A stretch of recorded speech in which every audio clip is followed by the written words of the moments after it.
تیرا کلام رہے گا قائم پہاڑ جب نہ رہے خدایا، تیرے منہ کی ایک بات بھی ٹلے گی نہ چاہے کچھ بھی ہو، تیری مان دیے ہے زندہ سونے سے بھی قیمتی، میرا دل یہ دے گواہی ہے یہ کتاب عظیم، نازل کرے اپنا کلام شکستہ دلوں کو سکون ملے، تاریکی دور ہو میری راہیں روشن کر، دل اپنا کلام کثرت سے اے خدا بدل دے، رہائی دے کثرت سے پھل ملا، کلام رہے گا قائم پہاڑ جب نہ رہے خدایا، تیرے منہ کی ایک بات بھی ٹلے گی نہ چاہے کچھ بھی ہو۔ قضات کی کتاب کب اور کس نے لکھی؟ اس کتاب کا مرکزی خیال کیا ہے؟ قضات کی کتاب کیسے لوگوں کی ناکامی کے بارے میں بات کرتی ہے اور یشوع کی کتاب سے ملنے والی کامیابی قضات کی کتاب میں ناکامی میں کیسے بدل گئی؟ قضات کے مطلوبہ تقاضے کیا ہیں جنہیں خدا نے بچایا؟ کیا یہ قوت ہے یا جسمانی قابلیت؟ خداوند کا فرشتہ کون ہے جس نے جلجال سے بوکیم میں خیمہ لگایا؟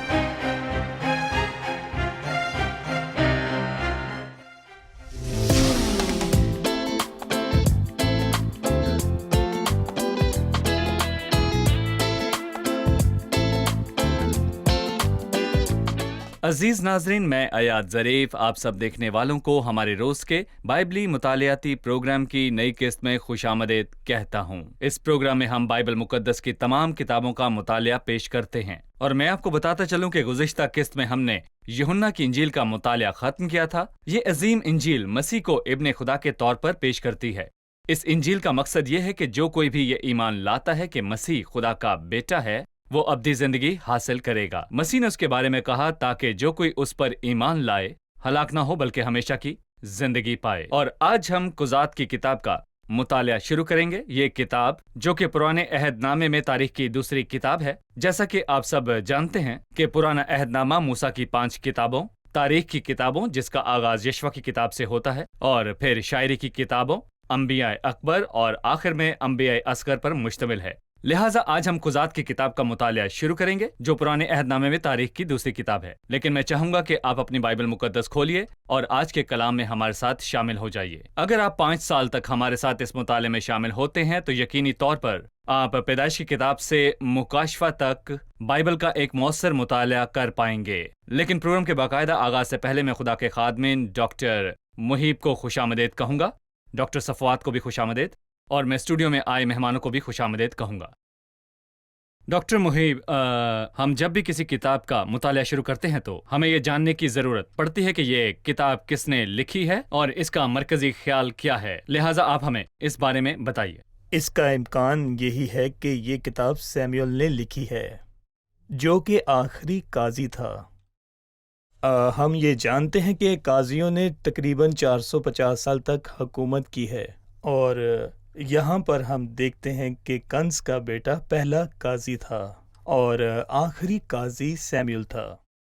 اور اس طویل عرصہ کے دوران جو یشوع کے دنوں کے بعد عرصہ ہے، لوگ پہلے ہی سے اس ملک پر قبضہ کر چکے تھے، لیکن افسوس کہ یہ وقت ترقی کے رک جانے کا اور واپس لوٹنے کا وقت تھا، اور لوگوں نے خداوند کو چھوڑ دیا اور 7 اجنبی دیوتاؤں کی پرستش کرنے لگے۔ میں اسے یہ کہنا چاہتا ہوں کہ یشوع کی کتاب اور قضات کی کتاب کے درمیان بہت زیادہ فرق ہے۔ قضات کی کتاب کا آغاز بھی اسی بیان کے ساتھ ہوتا ہے یشوع کی موت کے بعد، تاہم صورتحال میں کتنا فرق ہے۔ موسیٰ کی موت کے بعد یشوع جو اس کا شاگرد تھا وہ اس قابل تھا، وہ تیار تھا، اس نے خود کو وقف کیا کہ لوگوں کی اسی روح اور توانائی میں جو موسیٰ رکھتا تھا سفر کو جاری رکھنے میں رہنمائی کرے، اور یہ کامیابی اور فتح کا دور تھا۔ ایک شخص رہنما تھا اور باقی تمام لوگ متفق ہو کر اس کے ساتھ اس کی پیروی کرتے تھے۔ افسوس کہ یشوع کی وفات کے بعد وہ اسی روح سے، اسی راستی، اسی توانائی، اسی ارادے سے سفر کو جاری نہیں رکھ سکے جو اس کے بعد اور بزرگوں کے دنوں میں بہت عرصہ تک زندہ رہے لوگوں نے خدا کی پیروی کی جب تک کہ نئی نسل نہ آئی۔ قضات کی کتاب ہے ایک نئی نسل جو خدا کے معجزات یا ان بڑے کاموں سے واقف نہ تھی جو خدا نے مصر کی زمین، بحر کلزم، بیابان اور دریائے یردن میں اسرائیلیوں کے سامنے کیے، جب تک کہ وہ انہیں ملک کنعان میں نہ لے آیا۔ اس پہلی معزز نسل کی وفات کے بعد وہ دوسری نسل آئی، اور افسوس کہ انہوں نے خداوند سے اپنا منہ پھیر لیا۔ قضات کی کتاب نئے عہد نامہ تیموتھیوس کے دوسرے خط کے ساتھ ہم آہنگ ہے، اور ہم یہ دیکھ چکے ہیں کہ یشوع کی کتاب افسیوں کے خط کے ساتھ ہم آہنگ ہے، اور یہ خط آسمانی مقاموں، آسمانی روحانی اور برائی کی روحانی طاقتوں کے خلاف ہے، تاکہ آسمانی روحانی برکات سے لطف اندوز ہوا جا سکے۔ لیکن قضات کی کتاب تیموتھیوس کے دوسرے خط کے ساتھ ہم آہنگ ہے، جس میں تیموتھیوس کے دوسرے خط کے بارے میں بات کی گئی ہے۔ آخری دنوں میں مسیحیت کا کردار جہاں عام کمزوری غالب ہے، جبکہ یشوع کی کتاب میں لوگ فاتح ہیں اور تمام لوگ ایک شخص کی طرح کھڑے ہیں۔ قضات کی کتاب کا عنوان بکیم ہے، جس کا مطلب شکست اور کمزوری اور غلامی ہے اور رونا ہے۔ قضات کے دور میں لوگ بدترین مشکلات سے گزر رہے تھے، جن کا خلاصہ ان الفاظ میں بیان کیا گیا ہے۔ ان دنوں میں اسرائیل میں کوئی بادشاہ نہ تھا، ہر شخص جو اس کی نظر میں اچھا معلوم ہوتا وہ وہی کرتا تھا۔ یہ بیان کا ذکر اس کتاب میں 4 دفعہ آیا ہے، اور ہمیں اس سے معلوم ہوتا ہے کہ یہ کتاب بادشاہی کے شروع میں لکھی گئی، شاید ساؤل کی حکومت میں لکھی گئی۔ سیموئل اس کا مصنف ہے، لہٰذا مصنف سیموئل ہے، اور یہ وقت بادشاہی کا شروع ہے، اور شاید یہ ساؤل کے دنوں میں ہوا۔ لیکن اس کا موضوع کمزوری، شکست اور لوگوں کی ناکامی ہے جو یشوع کی موت کے بعد ہوا۔ درست۔ بھائی صفوات، کیا ہم اس کتاب میں عمومی طور پر نسل انسانی کا فلسفہ دیکھتے ہیں؟ آپ کیا کہیں گے؟ دیکھیں بھائی، بائبل کی باقی کتابوں کی طرح قضات کی کتاب بھی روح کی تحریک سے لکھی گئی، جو کہ تعلیم اور اصلاح کے لیے بہت فائدہ مند ہے۔ اور پیدائش کی کتاب میں ہم قوم کی پیدائش کو دیکھتے ہیں جب خدا نے ابراہم کو چنا۔ خروج کی کتاب میں ہم چھٹکارے کو دیکھتے ہیں، اور احبار کی کتاب میں ہم دیکھتے ہیں کہ قوموں کو کیسے خدا کی طرف لایا گیا، اور گنتی کی کتاب میں ہم بیابان میں قوم کے امتحان کو واضح دیکھتے ہیں جو استثنا کی کتاب میں ہے، اور ہم ملک پر قوم کے قبضے کو دیکھتے ہیں، جبکہ قضات کی کتاب میں ہم قوموں کے دھچکے اور اس کے بعد رکاوٹ کو دیکھتے ہیں۔ کلام خدا یعنی مثال کی کتاب کے 14:34 میں ایک اہم اصول ہے: صداقت قوموں کو سرفرازی بخشتی ہے، پر گناہ سے امتوں کی رسوائی ہے۔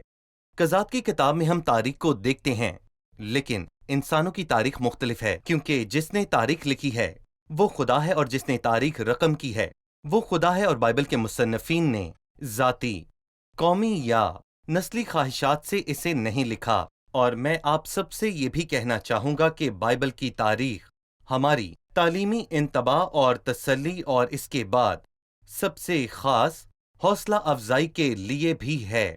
پس بائبل محض ایک تاریخی کتاب نہیں، بلکہ یہ خدا کی سانس بھی ہے۔ اور یہاں پر میں یہ بھی بتانا چاہوں گا کہ قضات کی کتاب یشوع کی موت اور آخری قاضی یعنی کہ سیموئل کے ظاہر ہونے تک کے درمیانی عرصہ پر محیط ہے، اور یہ تقریباً 450 سال کا عرصہ ہے۔ اور میں کہوں گا کہ یہ 450 سال کا عرصہ بہت ساری کمزوریوں، ناکامیوں اور تذلیل سے بھرا تھا۔ لوگ 111 سال تک غلامی میں رہے، جب تک انہوں نے فریاد نہ کی۔ اخلاقی طور پر کہا جائے تو وہاں پر ناکامی، کمزوری اور روحانی کمزوری تھی، اور ہم نے بھائی محیب سے سنا ہے کہ ہر ایک شخص جو کچھ اس سے اچھا لگتا تھا وہ وہی کرتا تھا، اور یہ بیان کہ تاریخ خود کو دہراتی ہے، میں کہوں گا کہ یہ بات 100% صحیح ہے۔ جی ہاں، تاریخ خود کو دہراتی ہے، ایک کے بعد ایک کڑی۔ اور میں اپنے تمام دیکھنے والوں کو یہ تاکید کرنا چاہوں گا کہ وہ جب بھی کریں حق کا انتخاب کریں، اور بائبل کے ذریعے۔ جی، میں کہوں گا کہ تاریخ کی حقیقت اور پاک کڑی پڑھیں، اور پھر قوم کی زندگی سے 111 سال کھو گئے تھے، وہاں غم اور رونا تھا لیکن ہر کوئی خدا کے پاس آتا ہے، اور ایک گیت ہے جس میں وہ کہتا ہے کہ وہ دن جو میں نے شرم سے کھوئے میں توبہ کرتا ہوں اور پیچھے مڑ کر نہیں دیکھوں گا۔ ناظرین، قضات کی کتاب محض لوگوں کی ناکامی کے بارے میں بات نہیں کرتی، بلکہ یہ بنی نوع انسان کا ایک نمونہ بھی پیش کرتی ہے۔ انسان جواب دہ ہے جب انسان خدا سے دور ہے اور خدا کے ساتھ تعلق نہیں رکھتا تو اس کی منزل ناکامی ہے۔ ہم ایک وقفے کے بعد دوبارہ حاضر ہوں گے اور اسٹوڈیو میں موجود اپنے مہمانوں سے سوال لیں گے۔ ہمارے ساتھ رہیے۔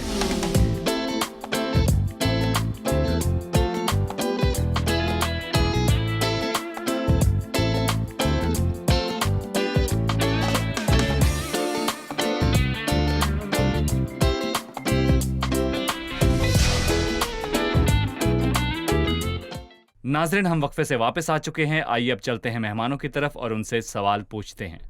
ہم نے سیکھا کہ یشوع کی کتاب برکت اور اس زمین پر قبضے کے بارے میں بات کرتی ہے۔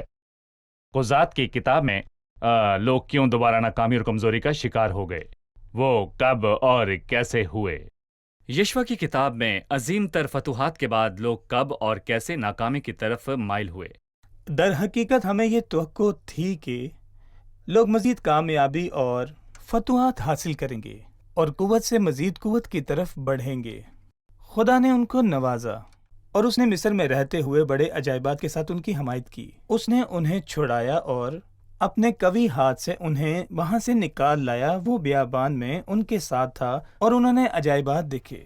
اس نے انہیں ایک ملک دیا اور وہاں کے باشندوں کو نکال دیا۔ اس نے انہیں اس ملک میں رکھا تاکہ وہ ان کا خدا ہو۔ اس نے انہیں ایک سادہ سا حکم دیا کہ وہ اس کی عبادت کریں اور اس کا خوف مانیں، لیکن وہ جلد ہی ناکامی میں ڈوب گئے۔ اور پہلی ہی آیت سے ہمیں ان کی ناکامی کا اور کمی کا اندازہ ہو جاتا ہے کہ جب اسرائیل نے پوچھا ہماری طرف سے کنانیوں سے جنگ کرنے کو پہلے کون چڑھائی کرے گا، خداوند نے کہا کہ یہودا چڑھائی کرے گا۔ یہودا کو خداوند کی طرف سے اشارہ لینا اور کنانیوں کے ساتھ قیادت کرنی تھی تاکہ وہ انہیں وہاں سے نکال سکیں، لیکن یہودا کا بھروسہ ایمان نہ تھا۔ اس نے انسانی مدد کا سہارا لیا اور شمعون کے قبیلہ سے کہا کہ تو میرے ساتھ قرہ کے حصہ میں چل اور اسی طرح سے میں بھی تیرے قرہ کے حصہ میں ساتھ چلوں گا۔ ظاہری طور پر تعاون اور قبیلوں کے درمیان شراکت داری کا یہ معاہدہ اچھا لگتا ہے، تاہم یہ خدا پر عدم اعتماد اور انسانی مدد پر بھروسہ کرنے کو ظاہر کرتا ہے۔ لہٰذا بڑھوتی میں کمی ہونا شروع ہو گئی۔ یہ بیان ہم 7 دفعہ پڑھتے ہیں۔ بنی اسرائیل نے پھر خداوند کے حضور بدی کی۔ خداوند نے انہیں ان کے دشمنوں کے ہاتھ میں دے دیا جب تک کہ انہوں نے خداوند کے حضور فریاد نہ کی، اور پھر خداوند نے ان پر رحم کیا۔ خداوند اپنے صبر کا مظاہرہ کرتے ہوئے اپنے لوگوں کے ساتھ ہی رہا۔ اس کی برداشت اور اس کا فضل ان لوگوں کے ساتھ رہا جنہوں نے اسے چھوڑ دیا اور اجنبی دیوتاؤں کی پوجا کی۔ بس اگر ہم پوچھیں کہ یہ کب ہوا تو یہ یشوع کی موت کے فوراً بعد ہوا۔ کیسے؟ جب انہوں نے خدا کو چھوڑ دیا اور اجنبی دیوتاؤں کی پوجا کی۔ بھائی صفوات، اب میں آپ کے سامنے پہلے باب کی 8ویں آیت سے 11ویں آیت تک پڑھوں گا۔ اور بنی یہودا نے یروشلم سے لڑ کر اسے لیا اور اسے تہ تہ کر کے شہر کو آگ سے پھونک دیا۔ اس کے بعد بنی یہودا ان کینانیوں سے جو کوہستانی ملک اور جنوبی حصے اور نشیب کی زمین میں رہتے تھے لڑنے کو گئے، اور یہودا نے ان کینانیوں پر جو حبرون میں رہتے تھے چڑھائی کی، اور حبرون کا پہلے نام کریت اربا تھا۔ وہاں انہوں نے سیسی اور اخیمان اور تلمی کو مارا۔ وہاں سے وہ دبیر کے باشندوں پر چڑھائی کرنے کو گیا۔ دبیر کا نام پہلے کریت صفر تھا۔ پھر مرکوم ہے جب یہودا حبرون سے کریت صفر کو آیا۔ میں پوچھنا چاہوں گا تو اس سے ہم کیا روحانی معنی حاصل کر سکتے ہیں؟ اگرچہ کہ قضات کی کتاب کا ماحول بہت ہی تاریک ہے، لیکن پھر بھی اس میں روشنی کی چند کرنیں موجود ہیں۔ مجھے یہ بیان پسند ہے کہ یہودا حبرون سے سفر کو گیا، اور حبرون کے معنی بائبل کے شاگرد کے لیے میں کہوں گا کہ بہت ہی اہم اور قیمتی ہیں، اور حبرون کا ذکر پہلی دفعہ پیدائش کے 13ویں باب میں کیا گیا تھا، اور میں یہاں کہوں گا کہ اسے رفاقتی شخص کے ساتھ جوڑا گیا، اور ایسا کیوں نہ ہوتا؟ خداوند نے اس سے کہا، میرا دوست، میرا قریبی دوست، میرا پیارا، اور لہٰذا ہبرون ایماندار اور خداوند کے درمیان دوستانہ رفاقت اور قریبی تعلق کو بیان کرتا ہے، اور دوسری طرف سفار یا سفر کتاب کا شہر ہے، اور کتاب کے ہر شہر کو جنگ کی ضرورت ہے، اور میں کہوں گا کہ اس کا یہ مطلب ہے کہ کسی کو بائبل کا ایک باب پڑھنے کے لیے سستی اور تھکاوٹ اور شیطان سے لڑنے کی ضرورت ہے تاکہ وہ محظوظ ہو سکے۔ لہٰذا ہمیں خدا کے کلام سے رفاقت رکھتے ہوئے اس سے محظوظ ہونا چاہیے۔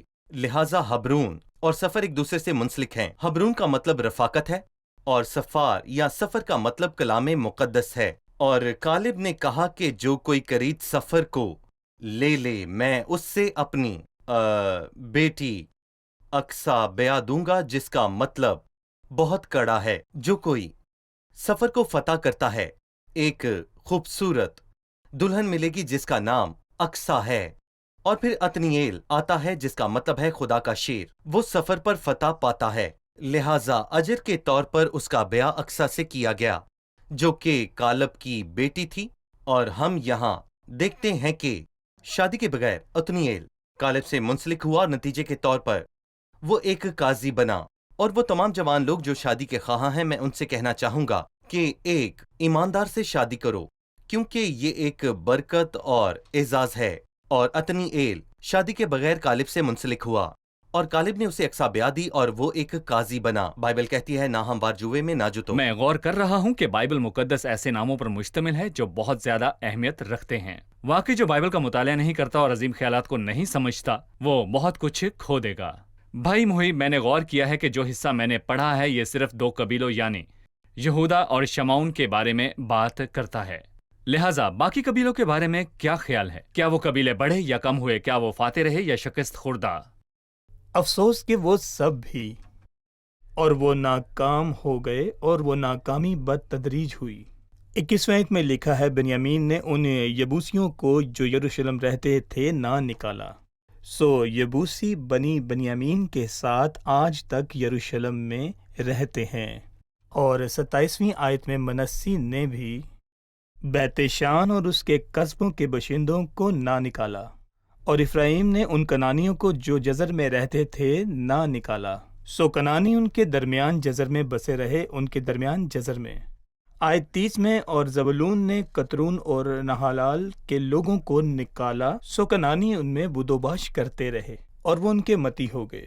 اور 31ویں آیت میں، اور آشر اور اکو اور سیدا اور الہاب اور اکزیب اور حبلہ اور افقیق اور رہوب کے باشندوں کو نہ نکالا، اور نفتالی نے بیت شمس کے باشندوں کو نہ نکالا، اور یہ سب قبیلے اپنے مقصد میں ناکام رہے۔ اگر میں ان قبیلوں میں سے ایک سے پوچھوں کہ تم نے یہاں کے باشندوں کو کیوں نہیں نکالا، تو وہ جواب دے گا، میں نے ان سے مزدوری لینے کے لیے انہیں نہیں نکالا، میں نے انہیں غلام بنایا، لہٰذا فرما برداری کے خطرے کے بارے میں آگاہ کیجیے۔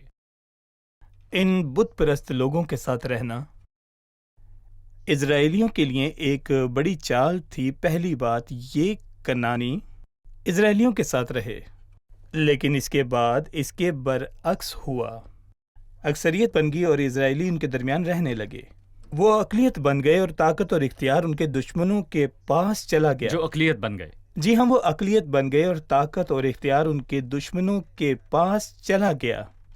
ایک ساتھ رہنے کے کچھ عرصہ کے بعد مخلوط شادیوں کے ذریعہ ایک ایک ربط بن گیا، اور اس کا نتیجہ یہ نکلا کہ وہ ان کے غلام بن گئے۔ بھائی محب، دوسری چیز جو انسانی پسند ہے وہ یہ ہے، خداوند نے کہا کہ وہاں کے باشندوں کو نکال دینا، انہوں نے انہیں کیوں رہنے دیا؟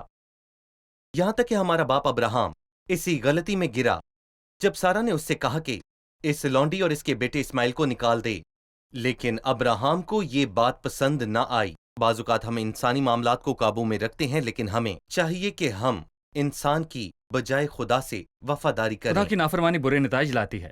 ساؤل نے بہترین بھیڑیں رکھ لیں اور اگگ کا قتل نہیں کیا، اور اس کے نتیجے میں تاریخ اجاجی ہمداتا کے بیٹے حامان کو لے آئی، جو نہ صرف اسرائیل کے ایک گروہ بلکہ پوری یہودی نسل کو ختم کرنا